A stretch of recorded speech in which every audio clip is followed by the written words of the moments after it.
Did you ever wonder what is the future of dating in the age of artificial intelligence? Are we approaching a life in an episode of Black Mirror? My name is Milan. I'm the CEO of Surge and Zoe, which are dating applications with tens of millions of users around the world. And I also have a diploma from artificial intelligence from Oxford. And at the end of this video, you will know what the future of dating is.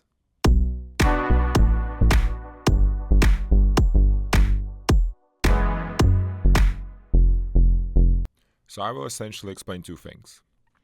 What is happening with dating and how is the dating market developing? And then, once we have the base of the reality, I will explain what are the two most prevalent trends that I see in the industry. Again, I have quite a good viewpoint into this since it's my daily bread.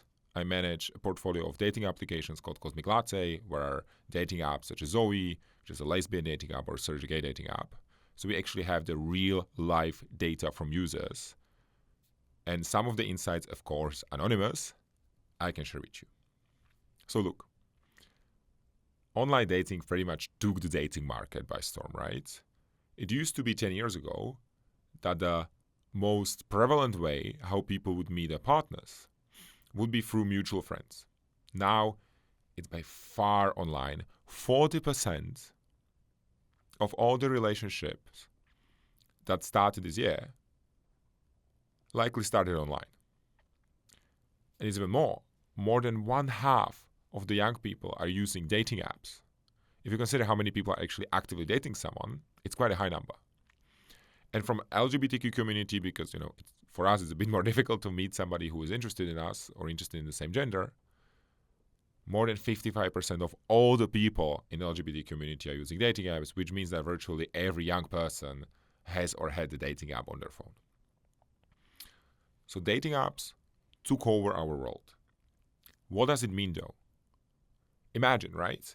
If Tinder releases a new product feature, they can influence the natality of a country. Because if I date more efficiently, I'm more likely to meet my partner. Down the line, I'm more likely to produce offspring. These are companies that have crazy power over the society because they hold the key to meeting your significant other. Now, that makes it even more relevant to talk about my second point. What is the future of this? Number one, AI. Right? It's a huge hype. Every single penny of investment goes into AI. It's super funny. Like if you look at the numbers of which projects are being funded, every single segment, like Web3, everything is going down. AI, rise, right? So it's a huge hype. So what is going to be the impact on dating here? I'm going to tell it in a weird way. Think of Facebook, right? Facebook has incredible data. Facebook knows you better than your mother knows you. They can predict your behavior better than your closest friends. They know you. What they also know is a huge historical data set of who married who divorced who dated who had kids with who. What's the holdup? There is the computational power, there is the memory, there is the technology. Take a neural network, let it crawl through the data, train it in the ability to predict which people together will actually hit it off, which people together have the highest probability of marrying and having a successful marriage. And then, ideally, take my vector of data, my representation, which you know because you can predict my behavior better than anyone, better than me, and feed it to the neural network and give me a sorted list of my most likely successful partners. I will pay incredible money for this because it's the end of dating. I hope my friend is not listening. But you know what I mean, right? There's a huge opportunity that is coming. And this will happen. The episode of Black Mirror will, to a certain extent, happen. Why is it not happening yet, if everything is on the table? The dating market is roughly 1% of the social media market. And Facebook is one of the few players that actually have the data available. and they simply have a bigger fish to fry, I suppose. But I bet you that there are teams at Match.com, at Bumble, at Badoo that are working on this, that are developing this innovation. It's going to come to the market, and eventually you'll have an AI dating advisor that for a reasonable fee will tell you if you are likely to marry the person that you like or not. Scary? I'm, for one, looking forward to this future. And I promised you 2 future trends. So from this dystopic reality of AI, let's move into VR, a virtual reality that is. What we see when we do user research is that there is a gap. And it happened to everyone, right? You met someone on Tinder or on Zoe or on Search. They are perfect. They are so handsome. You go on a date, and then you meet them. Something just doesn't feel right. They are too tall. They are too short. They just have weird body language. Something just doesn't work. This something that is very difficult to convey over pictures.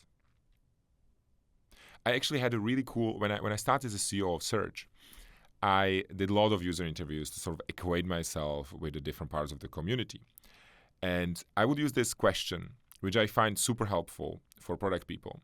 I would ask, if you had a magic wand and you can create any feature imaginable, like whatever, sky's the limit, what would the feature be?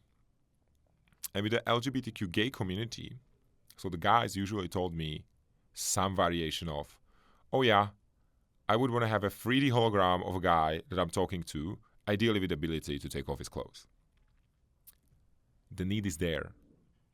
The user pain is there as well. I mean, there is a gap between a picture and a real life person. The hardware is almost there. For those of you who watch the Apple releasing this new headset, right? Apple is moving in the direction of VR. And Apple is a late mover on the market usually. So if they are moving, the industry is moving. They are pretty sure if they make a move that it's going to work. In the future, you will not be swiping static images. You will not be swiping videos. You'll be swiping 3D, lifelike models of guys or girls, which will close the gap. You will see if somebody has a chemistry. You will see what their body language is. You will see how tall they are. On some apps, you might see them without clothes. That being said, this is also a thing that is very likely to happen because the technology is there, the software is there, the hardware is going to be there, and the user need is there. I, for one, am looking forward to reduce the number of dates that didn't really hit the spot that well. All right? Look, there is a lot more from the dating world that we can share. Let me know in the comments what do you want to know. Unless it's confidential, I'm super happy to talk about it. But until then, subscribe, like, and share. Thank you.